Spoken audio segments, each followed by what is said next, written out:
Gitu, ngobrol ayah. Teman-teman, sekarang ngomongin tentang apresiasi itu masih di surface-nya, tapi sekarang kita pengen ngegali lebih dalam tentang apresiasi. Karena apresiasi itu kadang-kadang sekarang suka di misinterpersepsikan. Iya nggak menurut saya?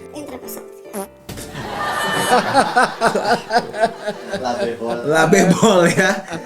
Gitu. Apa bener gak sih ya gitu? Oke.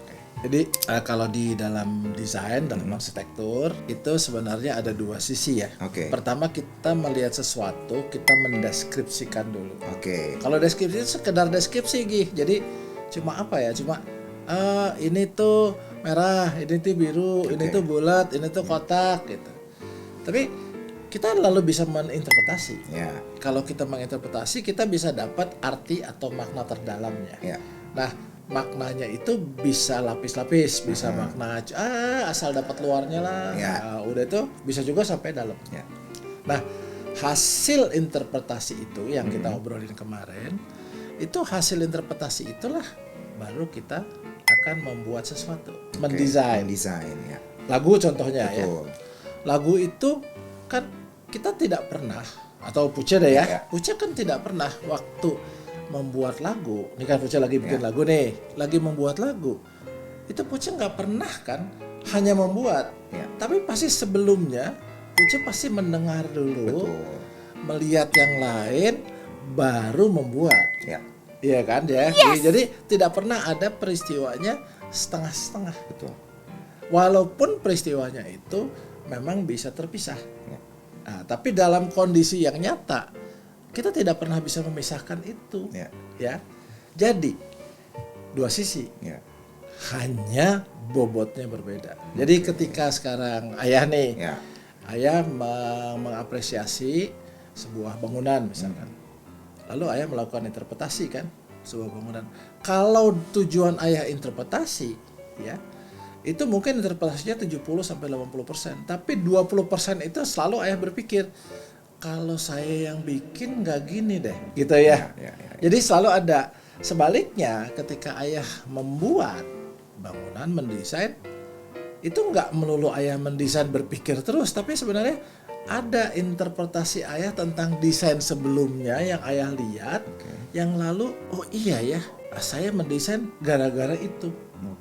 Jadi 20 atau 30%-nya interpretasinya, sisanya 80 atau 70%-nya itu betul-betul sebuah desainnya. Jadi ada dua sisi selalu. Itu nggak pernah dipisahkan. Ya, jadi hal itu memang nggak mungkin dipisahkan karena seseorang dia akan menjadi seorang desainer sekaligus dia itu seorang interpreter yang baik. Seorang yang interpretasinya kurang baik, niscaya desainnya juga nggak baik. Oke ya?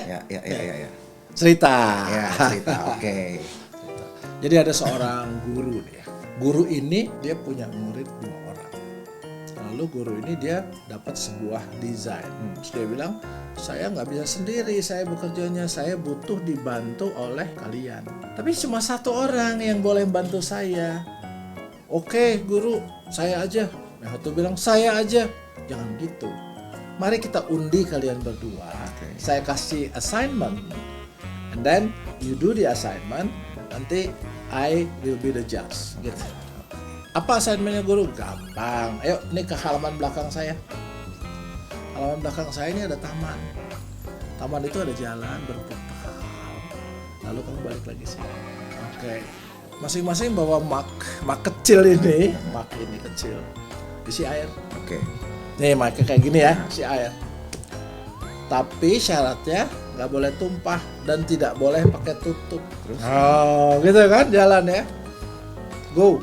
Yang si A udah nyampe nih. Set, dilihat nggak tumpah. Ada ukuran. Oke, good, nggak tumpah. Wah, oke nih. Gitu ya. Yang si B belum nyampe nih. Ditungguin sama gurunya. Suatu saat gitu udah agak lama si B nyampe, duduk ya tumpah sedikit lah. Si A langsung bilang, guru, you choose me guru because of this. Terus yang si B, ya terserah lah guru, boleh saja, saya juga kan nggak tumpah banyak. Si gurunya diem. begini ceritanya, kata gurunya. Seseorang itu kalau dia tidak bisa menginterpretasi dengan baik, gimana dia mendesain dengan baik? Saya butuh yang bisa menginterpretasi dan mendesain.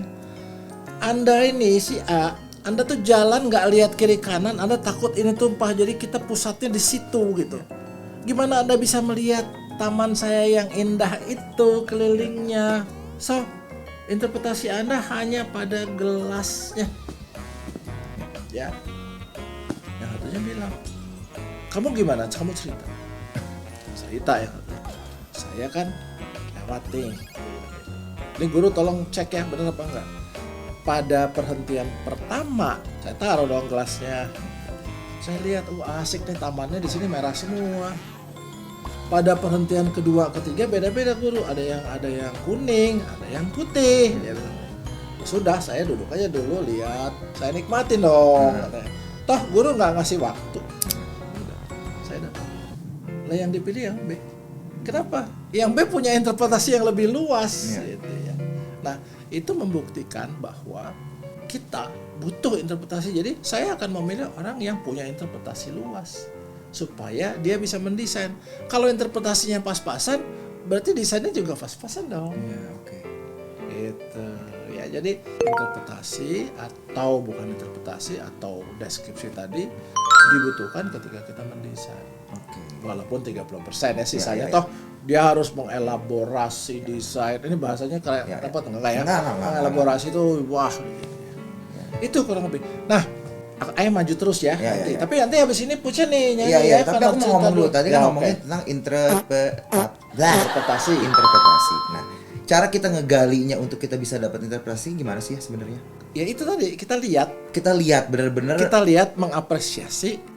Ya. Oh ya udah, Ayah masuk ke situ aja langsung. Kan? Contohnya. Karena kan orang berarti kayak gimana ya caranya? Aku juga jadi mikir. Berarti kita pun harus berpikiran luas gitu ya. Ya. Caranya ya. Kan kita ingin tahu bahwa kita cukup baik atau tidak. Gitu ya. Betul. Sederhana. Ketika Puce duduk dengerin lagu, Puce bisa nggak ngerasa ini lagu nyentuh banget deh sama gua. Betul kan? Iya, yang nyentuh banget sama gua. Nah, kita bukannya berpikir bahwa ini lagu nyentuh sama gua, tapi kita bisa belajar dari lagu itu. Jadi kan Ugi juga bisa ngebedain kan, ini sih kagak nyentuh nih, ini nggak nendang. Kita bisa tahu yang mana yang nendang, mana yang enggak kan. Nah, kita lalu harus memilih selalu yang nendang, jangan milih yang enggak. Kalau kita terbiasa milih ya udahlah nggak apa-apa ya kita jadinya desain kita, ciptaan lagu kita ya udahlah nggak apa-apa. Apa aja? Apa itu sebenarnya? Mari kita lihat gini. Apakah seorang pemimpin itu dilahirkan? Tidak.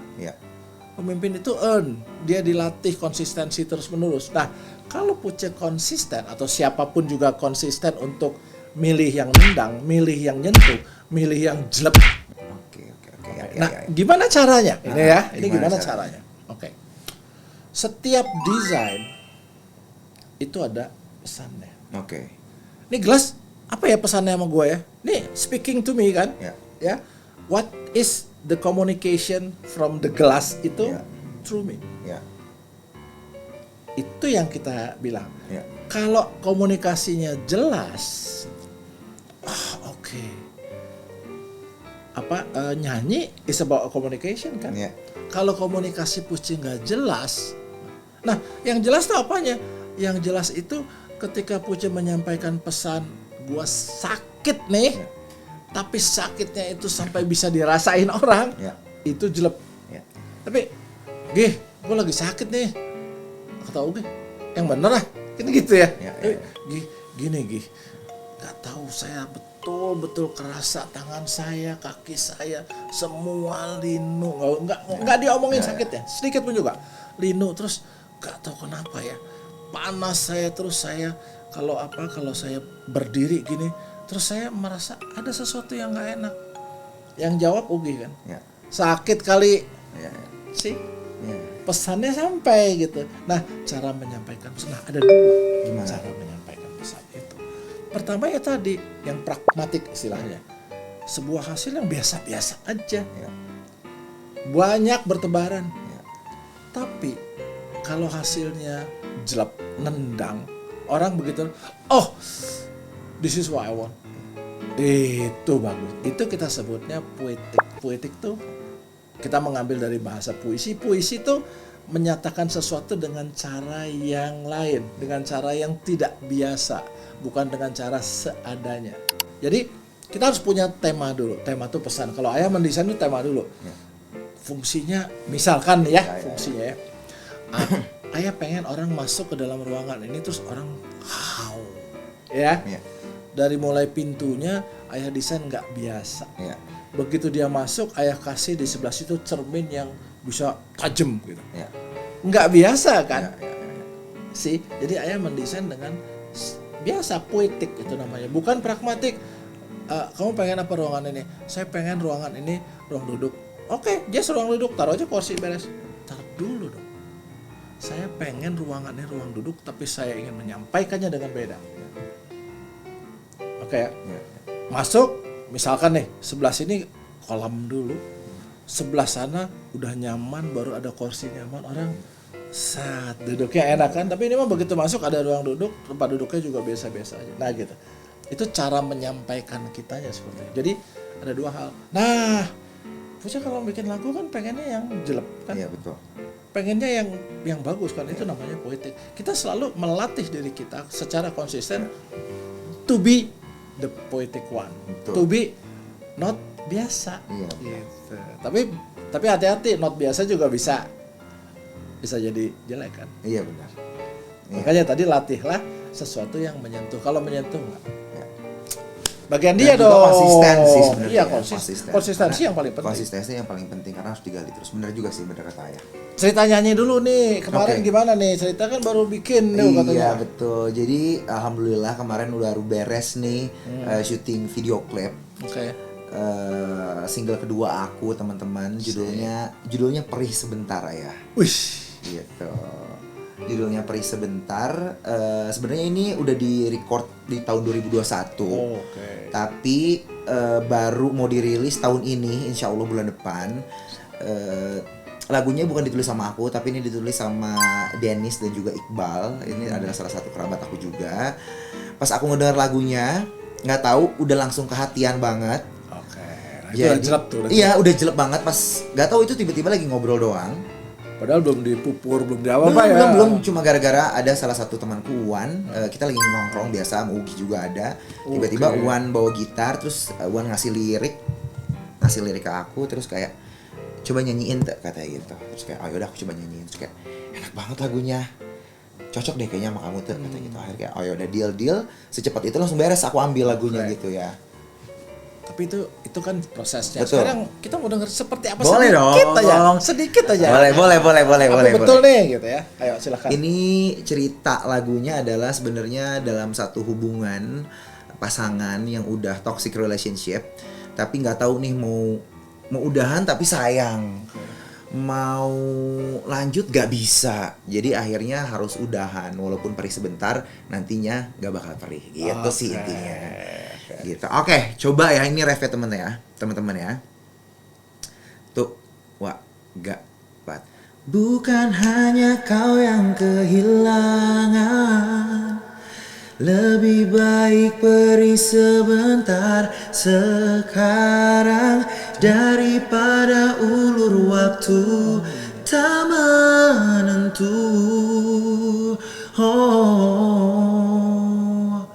Mungkin kita harus merelakan terima kenyataan kita ternyata tercipta tak untuk satu sama lain. Oke, enak itu memang gitu. Kerasa sampai ayah bisa mau ngikutin tadi dikit kan. Nah, itu berarti ada sesuatu yang sudah ngajak. Tapi itu kan baru nyanyi seperti gini. Betul. Kan. Tapi begitu dia diolah lagi dan lain. Nah, itu yang disebut ketika kita membuat sebuah tema. Tema itu pesan ya. Pesannya tadi, pesannya perih nih. Lalu bagaimana konsep ketika dijadikan lirik? Satu. Kedua, bagaimana perih itu kalau jadi nada seperti apa nih? Betul. Nah, ya gitu ya. Betul. Supaya nadanya di belakang seperti apa, di depan seperti apa. Oh, kalau perihnya di depan, oke. Kalau perihnya hilang di belakang, udah. Gitu. Lalu kemudian ketika perih ini cocoknya bagaimana sih pengiring pengiringnya? Betul. Gitu. Lalu jangan lupa, ini bagaimana ketika dia disajikan, dipresentasikan? Ya. Apakah klipnya cocok dengan perihnya atau enggak? Ya, Gitu ya. betul. Jadi sebuah tema itu bisa menjadi konsep bermacam-macam. Kalau ayah nih gini, sebuah tema bangunan itu harus bisa diterapkan pada desain tapaknya, pada desain bangunannya, pada desain dalam ruangannya, pada desain interiornya, pada desain seluruh. Oh, jadi semuanya harus berurutan gitu ya? Iya, berurutan dan satu tema itu boleh menjadi konsep yang berbeda-beda. Oh, boleh berbeda-beda ya. Iya, tapi konsepnya berangkat dari tema yang sama. Jadi kalau perih itu bisa kayak ini gitu. Jadi perih pada lagu, pada lirik, perih pada musiknya, nadanya, perih pada pengiringnya, perih pada pemilihan jenis sumber suaranya, gitar, apa organ gitu ya. Lalu kemudian perih itu bagaimana ketika ditunjukkan dalam presentasinya, dalam geraknya. Jadi itu lengkap sudah. Kalau lengkap, niscaya jadi bagus. Gitu, Gi. Amin. Jadi nyambung ya. Ya. Oke. Silahkan, Puce. So happy. Jadi sum up to this appreciation topic teman-teman. Tadi aku juga udah sempat nulis bahwa kalau ngomongin tentang excellent berarti ya kan kita mau melakukan konsistensi itu kan pengennya ada excellent-nya gitu ya. Tapi kita berarti harus nge-reverse pemikiran kita bahwa banyak yang mikir excellent itu not being the best, tapi but doing your best by consistency itself. Happy teman-teman, semoga kamu juga happy mendengarkan podcast hari ini. Semoga bisa bermanfaat bagi kamu atau mungkin bagi sekitar kamu. Aku dan Ayah pamit. Thank you for watching. Kalau misalnya suka, boleh di subscribe, boleh di like, kayak gitu. Terima kasih. Goodbye. See you on the next episode of Ngobrol AA, Ayah dan juga Anak. Bye.